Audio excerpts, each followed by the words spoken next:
একটি গ্যাসের বাষ্প ঘনত্ব 15 হলে 25 ডিগ্রি সেন্টিগ্রেড বা 298 কেলভিন তাপমাত্রায় ও 101.325 কিলোপ্যাসকেল চাপের একটি গ্যাসের 5.6 গ্রাম এর আয়তন নির্ণয় করো। বাষ্প ঘনত্বকে আমরা ডি দিয়ে প্রকাশ করি। ডি ইকুয়াল 15, তাপমাত্রা দেওয়া আছে কেলভিন এককে 298 কেলভিন, তা টি ইকুয়াল 298 কেলভিন।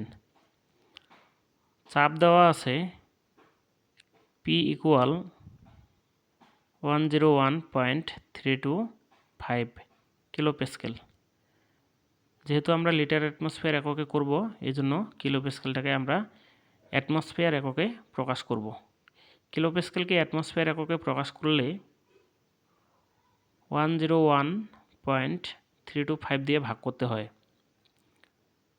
101.325 1 অ্যাটমসফিয়ার,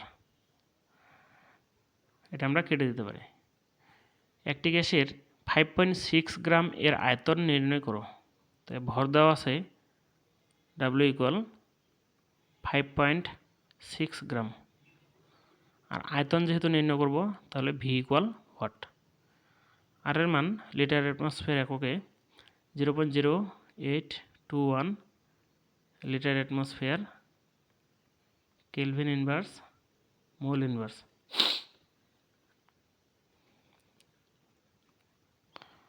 তো আমরা জানি পিভি ইকুয়াল এনআরটি, আর যেহেতু ভর দেওয়া আছে এই জন্য আমরা এনকে ভেঙে ডাব্লু ভাগ এম আকারে লিখব। তো এন ইকুয়াল ডাব্লু ভাগ এম আর টি। ভি ইকুয়াল পিএম ডাব্লু আর টি। মানগুলো বসিয়ে দিই। ডাব্লু এর মান দেওয়া আছে 5.6 গ্রাম, আর এর মান 0.0821, তাপমাত্রা দেওয়া আছে 298 কেলভিন, আর চাপ পি ইকুয়াল 1 অ্যাটমসফিয়ার। এম কিন্তু দেওয়া নেই, গ্যাসটার নাম উল্লেখ নেই, ঠিক আছে। কিন্তু বাষ্প ঘনত্ব জানা থাকলে আমরা এম এর মান বের করতে পারি। আমরা জানি কোনো গ্যাসের আণবিক ভর বাষ্প ঘনত্বের দ্বিগুণ, তাহলে কোনো গ্যাসের আণবিক ভর বাষ্প ঘনত্বের দ্বিগুণ। এই জন্য বাষ্প ঘনত্ব জানা থাকলে আমরা এম এর মানটা বের করতে পারি।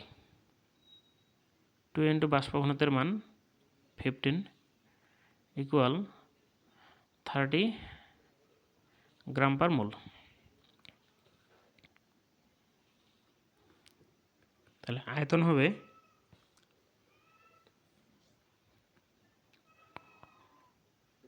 4.56 লিটার।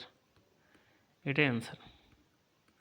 বন্ধুরা, আমার ভিডিওগুলো ভালো লাগলে লাইক, কমেন্ট, শেয়ার এবং সাবস্ক্রাইব করবেন। আর যদি কোনো সমস্যা মনে হয় অবশ্যই কমেন্ট করে জানাবেন। ধন্যবাদ।